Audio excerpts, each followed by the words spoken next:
Greetings, Exiles. And it's time for the first journey in Path of Exile 2. Wake up, Exile. It's been a good dream. Anyway, the new old league started and I couldn't miss another fresh start. Especially, I wanted to try one build. And that is Flamewood Totem's Hierophant. Many of my viewers thought that this is a weak meme build, but it's really not.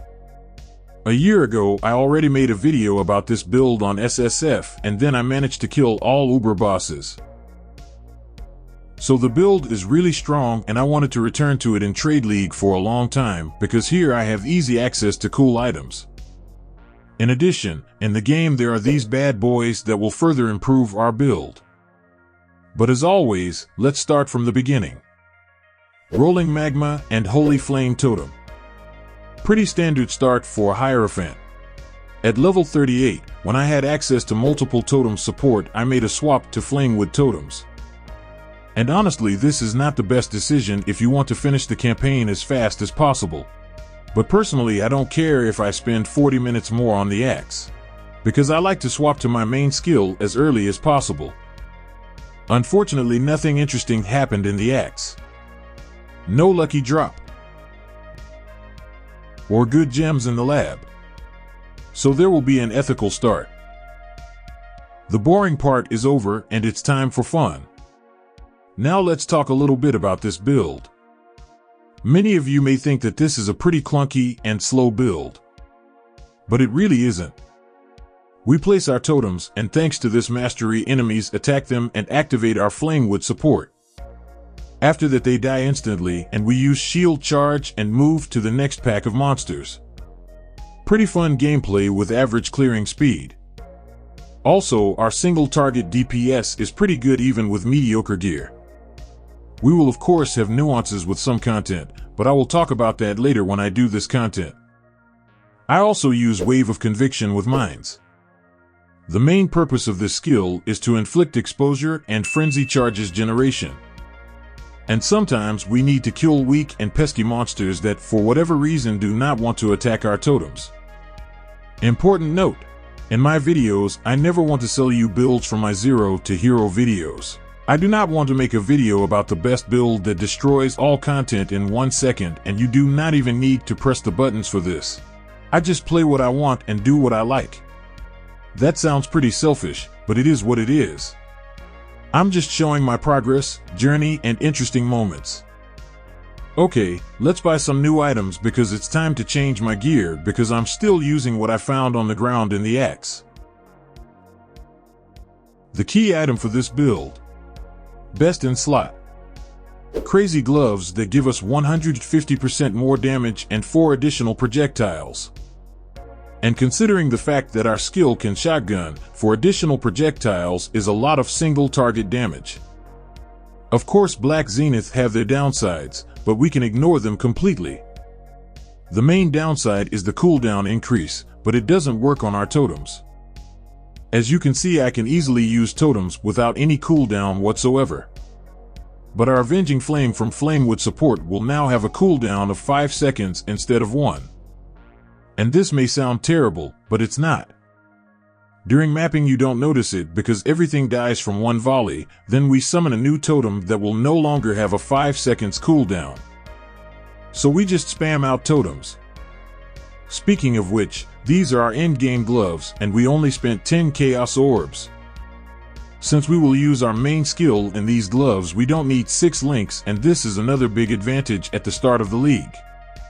So we buy this kind of armor with very good characteristics and forget about 6 links forever.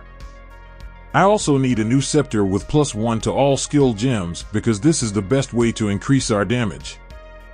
Our damage scales from Totem's life and the extra levels for Rejuvenation Totem give it a lot of extra life.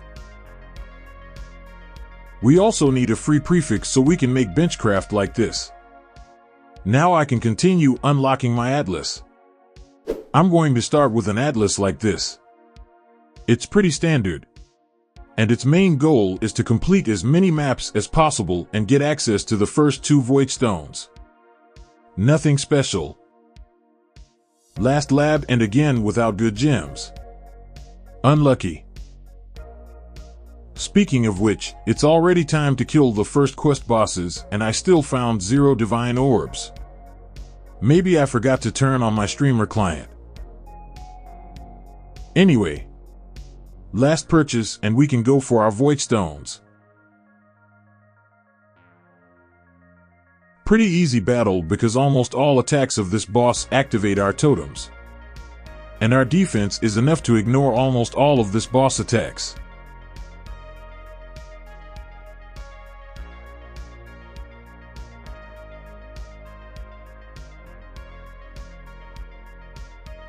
Pretty unexpected. Worst possible rolls, but better than nothing.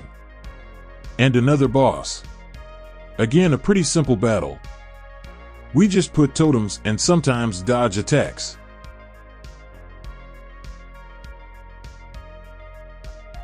Although dying here is almost unrealistic for this build.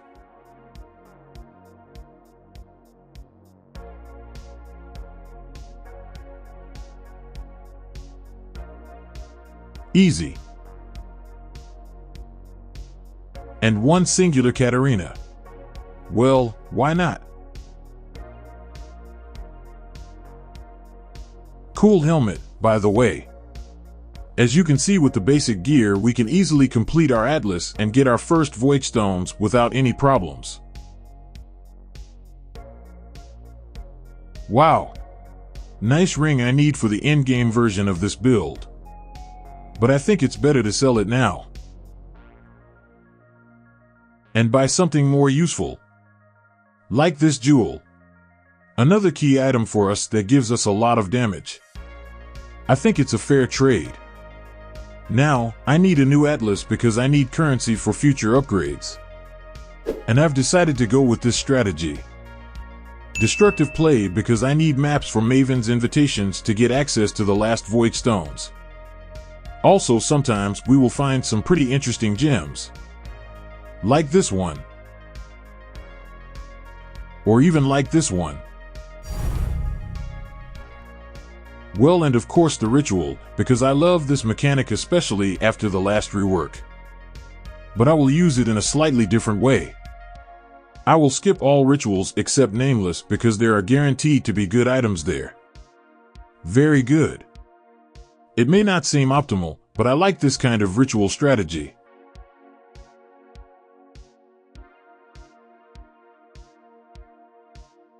Besides, ritual adds monsters to the map that will drop omens, and some of them are quite expensive. Speaking of which, very good Tink. And here is a little guide on how to quickly earn 23 divine orbs. Now I can buy a lot of upgrades, but I won't do that for now. I want to show you that this build can get 4 Voidstones without expensive gear. So let's go fight the bosses. Cortex. Easy battle. To warm up.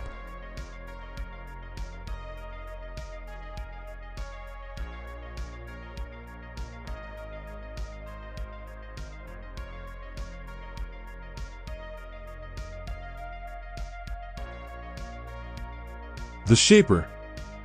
Unfortunately, the Shaper's normal auto attacks don't activate our totems. But Slam does. As well as the balls. Balls.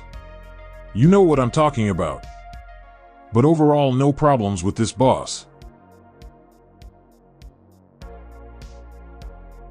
Nice and easy. The Elder. And here we are facing the first problems that I mentioned at the beginning of this video. We're doing well until the last phase. And that's where despair begins. Unfortunately, in this phase, the Elder has no attacks that can activate our totems, so I have to swap to the Holy Flame Totem and kill it. Very slowly. Very bad gaming experience, not gonna lie to you. Drox is another despair. And because of this phase where he doesn't attack. And of course Legion. So I highly recommend avoiding doing this content on this build. But with the rest of the content, we have no problems. Battle with Maven. No problem, and most importantly, the only thing that can kill you here is the memory game.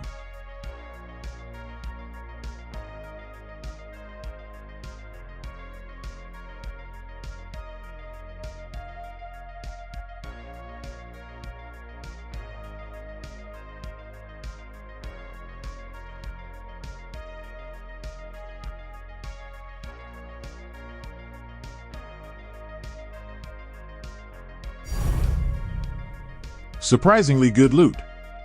Nice. And Uber Elder. The good news is that the Elder doesn't have that stupid phase, so we won't have any problems here. Except that for this battle, you'll need a little practice to figure out how to place your totems correctly.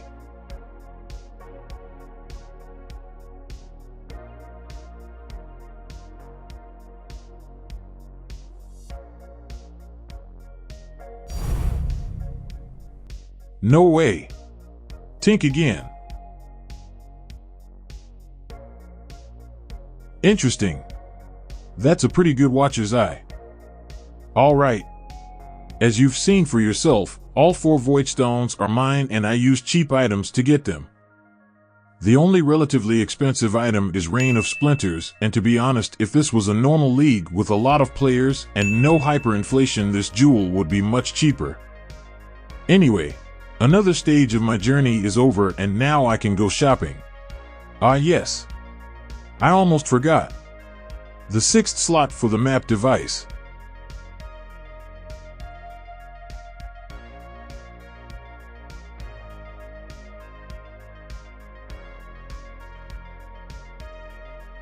Cool. Now we're definitely going shopping.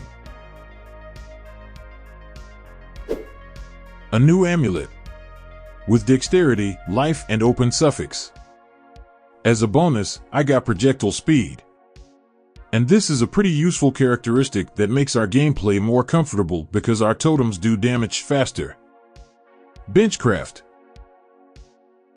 And Exalted Slam. That's actually pretty good.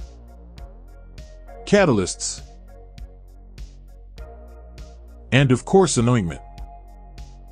Our new amulet is ready.